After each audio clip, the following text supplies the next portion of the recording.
Welcome to Ancient Mysteries. I'm your host, Ben Carter.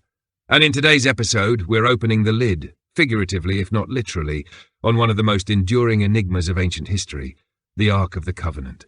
Revered, feared, and ultimately lost to time, this sacred artifact has fascinated scholars and seekers for centuries. Where did it go? And even more provocatively, what was it really? An ornate chest, a divine weapon, or something far stranger? The truth may be buried deeper than we ever imagined. The Ark of the Covenant emerges from the very heart of the ancient Hebrew narrative, a story woven into the foundational texts of Judaism and echoed across Christianity and Islam. According to the Hebrew Bible, it was constructed during the Israelites' exodus from Egypt, crafted under divine instruction given to Moses atop Mount Sinai. Measured precisely and built of acacia wood overlaid with pure gold, the Ark was more than a container. It was said to house the 2 stone tablets of the 10 Commandments, along with Aaron's rod and a pot of manna. Yet its significance went far beyond its contents. The Ark was described as the footstool of God, a seat of divine presence that led armies and parted rivers. It was kept in the innermost sanctum of the tabernacle, shielded from human eyes by layers of sacred veil. The civilization that bore the Ark into legend was ancient Israel, a people forged in struggle, diaspora, and covenant. Their early history is one of tribal confederation and nomadic survival, eventually coalescing into the united monarchy under Saul, David, and Solomon. Under Solomon's reign, the Ark found its home within the temple in Jerusalem, in a chamber known as the Holy of Holies. Here it rested, guarded by tradition and divine ordinance. Yet the fate of the Ark mirrors the turbulent trajectory of the kingdom itself. Empires rose and fell across the region, the Assyrians, Babylonians, Persians, all sweeping across the Levant in waves of conquest and cultural upheaval. The Ark disappeared from historical record, not in a moment of drama, but in a troubling silence. It simply ceased to be mentioned after the Babylonian destruction of the First Temple in 586 BCE.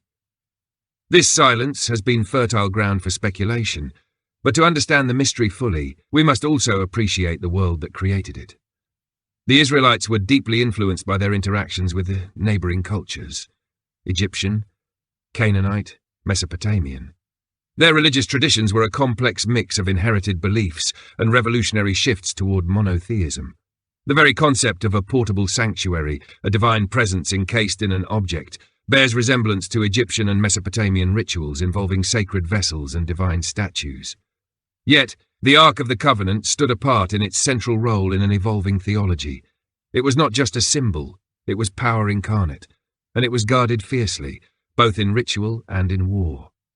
Accounts describe the Ark as a battlefield weapon of sorts.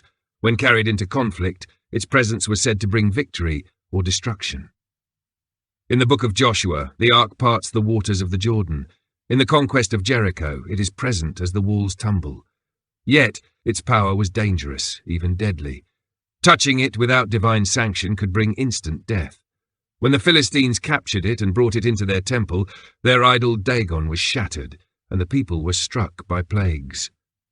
These tales reinforced its identity not just as a sacred object, but as an entity with agency, a divine instrument with its own will. Whether myth or memory, the Ark occupied a space between heaven and earth. And that alone raises a question as old as the texts themselves. Was it merely symbolic, or did it channel forces we no longer understand? The mystery begins in earnest with its disappearance. After centuries of scriptural reverence and historical centrality, the Ark vanishes from the written record following the Babylonian siege of Jerusalem. The prophet Jeremiah mentions it cryptically, suggesting that in the future it would no longer be remembered or sought. But no direct account confirms its destruction, removal, or survival. The Second Temple, rebuilt decades later under Persian patronage, was notably devoid of the Ark. Even in the highly detailed descriptions of the rebuilt sanctuary, the Holy of Holies stood empty. Priests still entered it once a year on Yom Kippur, but the physical presence of the Ark was gone. This absence was not ignored, it was mourned and puzzled over. How could the central symbol of divine covenant simply vanish? Later texts, including the apocryphal Second Book of Maccabees, offer legends rather than answers. One account claims that Jeremiah, foreseeing the coming destruction, hid the ark in a cave on Mount Nebo, sealing the entrance until the time of restoration.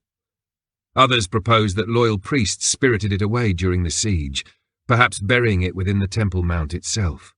Yet another strand of tradition suggests it was taken earlier, during one of the invasions or political upheavals that plagued Judah in its final centuries. The Egyptian pharaoh Shishak, who raided Jerusalem around 925 BCE, is sometimes cited as a possible looter, but his campaign occurred long before the Babylonian conquest and no clear evidence links him to the Ark.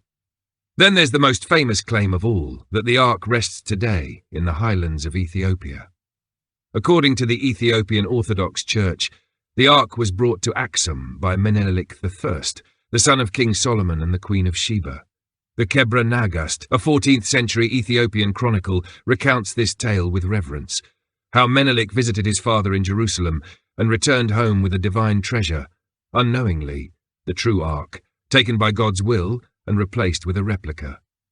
Today, the Church of St. Mary of Zion claims to house it, watched over by a single guardian monk who alone may gaze upon it.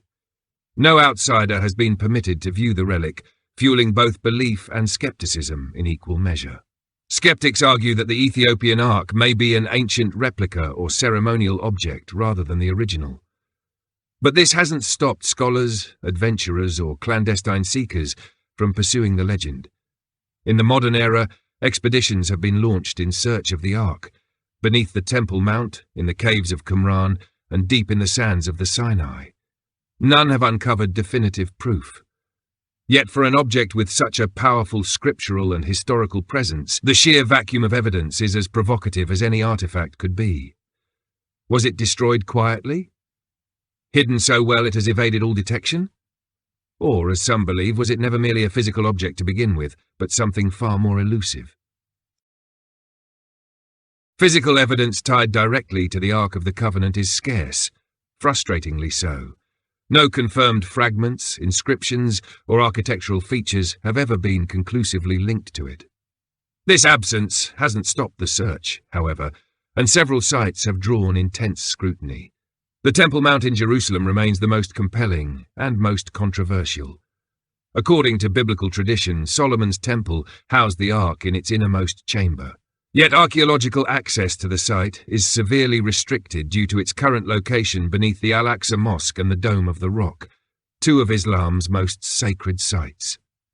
Excavations in the surrounding area have uncovered walls, chambers, and ancient debris consistent with First Temple period construction, but none have yielded a trace of the Ark. Some archaeologists believe the Ark may lie buried beneath the Temple Mount, hidden in a chamber before the Babylonian invasion. Others suggest it may have been relocated long before that. In the 20th century, the work of British explorer Sir Charles Warren revealed subterranean passages and cisterns beneath the mount, some large enough to conceal an object the size of the Ark. These features remain tantalizing, yet inconclusive, and political tensions ensure that further exploration remains unlikely. Outside Jerusalem, attention has turned to locations mentioned in various biblical accounts. One is Kiriath Jearim, where the Ark was said to have rested for 20 years after its return from Philistine captivity. Recent excavations led by Israeli and French archaeologists have uncovered a massive elevated platform at the site, possibly the remains of a shrine. While no artifacts linked to the Ark have surfaced there, the discovery raises the possibility that the Ark was housed outside Jerusalem for extended periods, contradicting traditional assumptions about its central role in the temple alone. Other theories extend far beyond Israel. In Jordan, Mount Nebo is often cited based on the Maccabean account of Jeremiah hiding the Ark. The mountain does contain caves and ancient religious structures, including Byzantine churches, but none have offered definitive clues. Then there's the wild card, Tanis, in Egypt. Some point to the ancient city mentioned in biblical accounts of Shishak's raid and connect it to the Ark's supposed plunder. Tanis was the site of major discoveries, including untouched royal tombs, but no evidence of the Ark. Even the Dead Sea Scrolls have offered their own puzzle. Among them, the Copper Scroll stands apart, etched not on parchment but on metal, listing hidden treasures buried across the Judean desert. Some researchers have speculated that one of these entries might refer to the Ark, veiled in coded language, yet no corresponding treasure has been located. The frustrating truth remains. For an object of such reported power and centrality, the Ark has left behind no physical trace that modern science can verify. It's as if it was never meant to be found, or perhaps as if its very nature makes it immune to ordinary detection. The more one studies the evidence, the more the Ark slips between the fingers of certainty, becoming something both hauntingly real and maddeningly unreachable. Mainstream scholarship approaches the Ark of the Covenant with careful detachment, treating it not as a confirmed historical artifact, but as a religious and literary symbol rooted in the development of ancient Israelite identity. Most academic consensus holds that the biblical descriptions of the Ark were composed or edited during the exilic and post-exilic periods, shaped by the trauma of the Babylonian destruction and the need to preserve cultural memory. In this view, the Ark was less a physical object and more a theological centerpiece, a symbol of divine presence and covenant, rather than a battlefield relic. Some scholars, such as William Dever and Israel Finkelstein, argue that the Ark narrative reflects broader patterns in Near Eastern religion. They note similarities between the Ark and sacred chests or portable shrines used in Egypt and Mesopotamia. These containers often held cultic objects and were paraded during religious festivals. The Israelites, emerging from Canaanite culture and influenced by Egyptian practices during their time in Egypt or interactions with its empire, may have adopted and transformed such motifs into a distinctly monotheistic form. Other researchers propose that the Ark narrative underwent layers of development, with early oral traditions evolving into highly structured theological texts. In this framework, the Ark's miraculous powers, parting rivers, striking down the impure, toppling idols, are understood as narrative devices designed to assert Yahweh's supremacy over other deities. The Ark's vanishing from the historical record would then align with the increasing abstraction of divine presence in Jewish theology. As the concept of God became more transcendent and less anthropomorphic, the need for a physical throne diminished. One influential interpretation views the Ark as a political and cultural tool. In the early monarchy, especially under David and Solomon, its presence helped centralize religious power in Jerusalem. By claiming the Ark as the literal dwelling place of God, rulers could legitimize their authority and unify the tribes under a common symbol. The temple, and by extension the Ark within it, became not just a house of worship, but the spiritual core of a fledgling kingdom. When the Ark disappeared, so too did the linchpin of that ideological structure, leaving a void that later traditions struggled to fill. Some biblical scholars challenge the assumption that the Ark ever existed as described. They point to the lack of contemporary references outside of religious texts, and the anachronistic details within the accounts themselves. The ornate descriptions, precise measurements, and supernatural events surrounding the Ark may reflect later theological embellishment rather than first-hand memory. From this perspective, the Ark represents a kind of historical myth, real not because of physical evidence, but because of its immense cultural and religious power across generations. Still, the persistence of the Ark's legend raises questions that scholarship alone cannot fully answer. Even within the academic world, there is acknowledgement that the absence of evidence is not evidence of absence. The sheer specificity of the biblical descriptions, the enduring belief across cultures, and the countless efforts to find it suggest that the Ark occupies a unique space where archaeology, theology, and collective imagination collide. The scholarly consensus may lean toward symbolic or literary interpretations, but not all experts agree, and some point to gaps in the mainstream narrative that are difficult to ignore. One of the most persistent issues is the lack of explanation for how such a central religious object could simply vanish without a trace from the very texts that once emphasized it so heavily. Critics of the literary symbolic view argue that if the Ark were purely mythologized or fictional, its absence wouldn't have required such careful omission or quiet removal from the narrative. Instead, it might have been described as destroyed, captured, or hidden with more clarity. The silence, they argue, suggests an intentional concealment, one rooted not in theology, but in history. Others focus on inconsistencies within the biblical record itself. Some texts describe the ark in vivid detail, outlining its dimensions and materials with architectural precision. Others seem uncertain of its whereabouts even within a single generation. During King David's reign, the ark is said to have been transported to Jerusalem with great ceremony. Yet only a few decades later, during Solomon's temple dedication, the texts offer cryptic references to its placement. After that, references grow sparser, almost as if the ark's presence was assumed, not confirmed. These ambiguities have led some to speculate that the ark may have been lost, removed, or even purposefully exiled well before the Babylonian conquest, its fate masked by theological necessity or political convenience. The narrative of Jeremiah, hiding the ark, is also riddled with unanswered questions.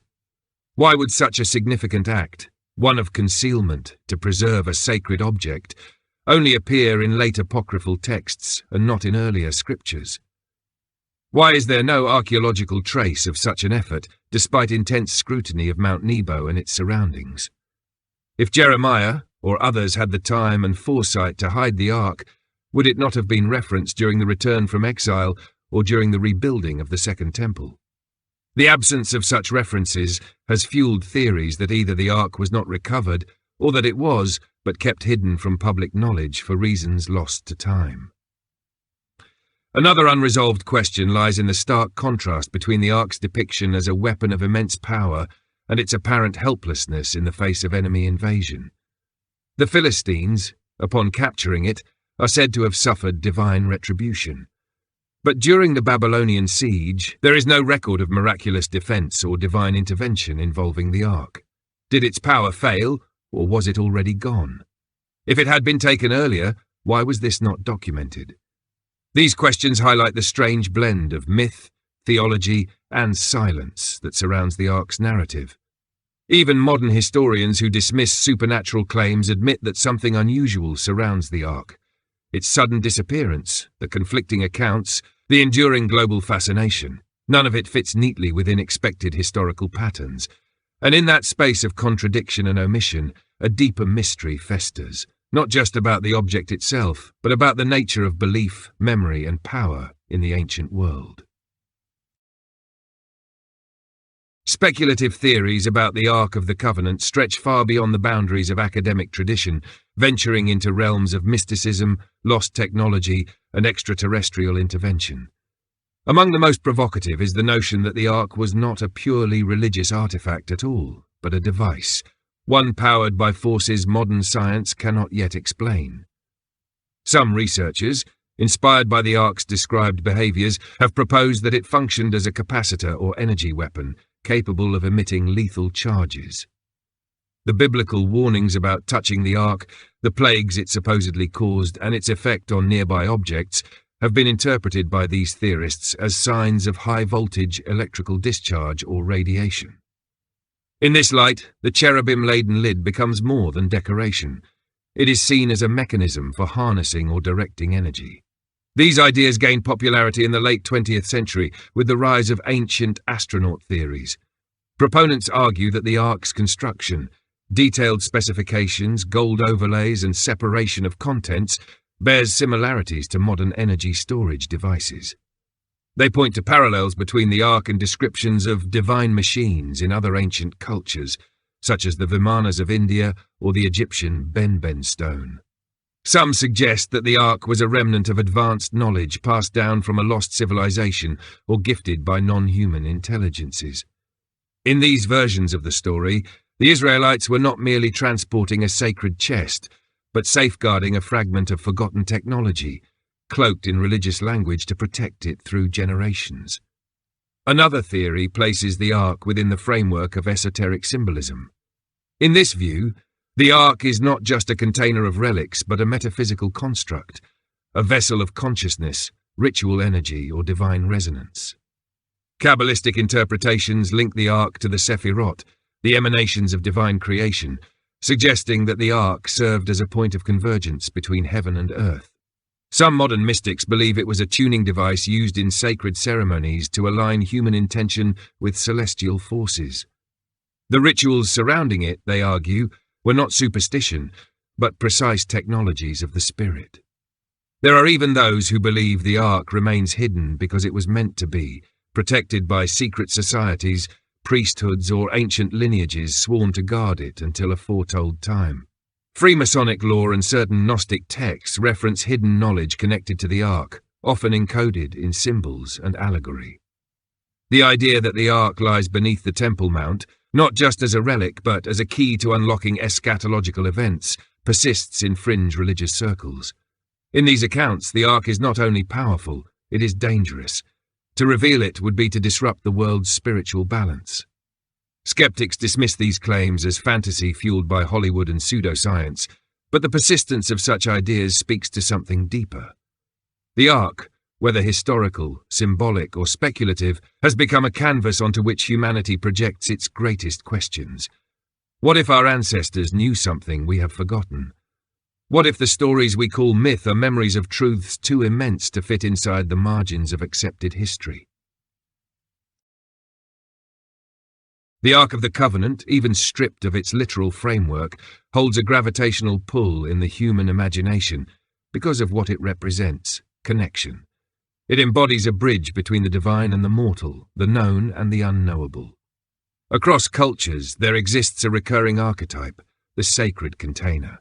Whether it's the Greek pyxis that holds hope and calamity, the Egyptian naos containing the statue of a god, or the Hindu kamandalu carried by ascetics, the idea of an object that holds something too powerful to be exposed is nearly universal. The Ark stands as the Hebrew iteration of this theme, magnified by its central placement in one of the world's most influential religious traditions. Symbolically, the Ark becomes more than its physical description. It becomes the heart of law, memory, power, and identity. It holds not just stone tablets, but the voice of covenant. For a nomadic people transitioning into a settled, spiritual culture, the Ark represented the tangible presence of an otherwise formless, invisible God. In this way, it served as both a reassurance and a warning. Its presence confirmed divine favor. Its absence signaled abandonment or transformation. The cultural and religious implications of the Ark's story stretch well beyond Judaism. Christianity reinterpreted the Ark as a foreshadowing of Mary, the new Ark, who carried within her the Word made flesh. In Islam, the Ark, or Tabut al-Sakina, is briefly mentioned in the Quran as a sacred chest sent by God, housing remnants of Moses and Aaron, and providing reassurance to the Israelites. In each case, the Ark is not just a thing, but a symbol of trust, trial, and transcendence. Its continued presence in modern mythos speaks to the enduring hunger for something beyond ourselves. In a world increasingly defined by digital abstraction and material reduction, the Ark reminds us of a time when the sacred was physical, weighty, and veiled in mystery. That veiling matters. The Ark was hidden not because it was mundane, but because it was overwhelming. Its power could not be stared at, touched, or casually invoked. It demanded awe, reverence, fear. Psychologically, the Ark may represent our yearning for ultimate answers, for a box that contains both law and mystery, judgment and mercy. The idea that it might still exist, waiting to be found, offers both a thrill and a warning. What would it mean to uncover it in an age of skepticism and spectacle? Would we destroy it by observing it too closely, like an ancient spiritual paradox? In literature and film, the Ark has become a stand-in for forbidden knowledge, the thing humans should not tamper with, lest they suffer the consequences. But its real cultural function may lie in what it holds back. It invites curiosity, but resists conquest. It is the unanswered question at the center of our oldest stories, daring us to look deeper, yet always staying just out of reach. And in that distance it becomes sacred. Across thousands of years and countless interpretations, certain threads remain consistently compelling. The Ark's precise construction, dimensions, materials, and ornamentation echo architectural and ritual patterns seen in other ancient cultures, yet its uniqueness lies in the intensity of its mythology. The reported plagues, deaths, and supernatural effects surrounding it are unparalleled in other religious artifacts. It was not merely holy, it was hazardous. That recurring theme underscores the idea that the Ark was never just a box or symbol, but something fundamentally different, charged with presence and power beyond human comprehension. Theories about its location span the globe, from Ethiopia to the Temple Mount, from the caves of Qumran to secret Vatican archives. And yet, each theory shares the same emptiness at its core, a lack of irrefutable evidence. Despite centuries of exploration, excavation and speculation, no one has ever produced the Ark. This absence of proof has become part of the mystique. The fact that something so central, so powerful, could vanish without trace invites endless fascination. It's a story without an ending, a mystery that demands attention but defies resolution. Some of the most provocative clues come not from what's been said about the Ark, but from what's been left unsaid. The silence in post-exilic texts, the vagueness of Second Temple rituals, the absence of any record of its destruction or confirmed theft. These omissions suggest not just loss, but a decision, intentional or otherwise, to erase, protect, or conceal. Whether by divine will, human fear, or political necessity, the Ark was removed from the narrative in a way that begs further inquiry. Then there is the question of timing. Why did the Ark vanish precisely at a moment when Israelite society was transitioning into a new theological phase, one emphasizing law, scripture, and community over temple ritual? Perhaps the Ark was no longer compatible with the emerging vision of worship, one based on absence rather than presence. In this way, its disappearance was not just an event, it was a transformation, both literal and spiritual. Yet for all the rational analysis and scholarly interpretation, the most powerful aspect of the Ark's story may lie in what it reveals about us. Humanity has always sought contact with the divine, something visible, touchable, anchorable in the world of the senses. The Ark offered that contact, and then it was gone. That loss echoes in every religion, every myth, every search for what once was sacred and now is hidden. We continue to chase the Ark not just to find an object, but to reconnect with something we sense we've lost, an unfiltered closeness to the divine, before doctrine and distance clouded the way. It is this aching sense of distance between what we know and what we yearn to understand that keeps the legend alive.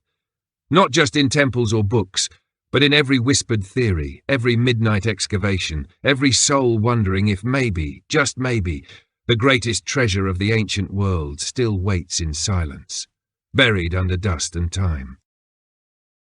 Thanks for listening. This has been another episode of Ancient Mysteries. If you enjoyed today's episode, be sure to follow us wherever you listen to podcasts. And if you'd like to support the show, subscribe to Ancient Mysteries on Spotify. Subscribe now.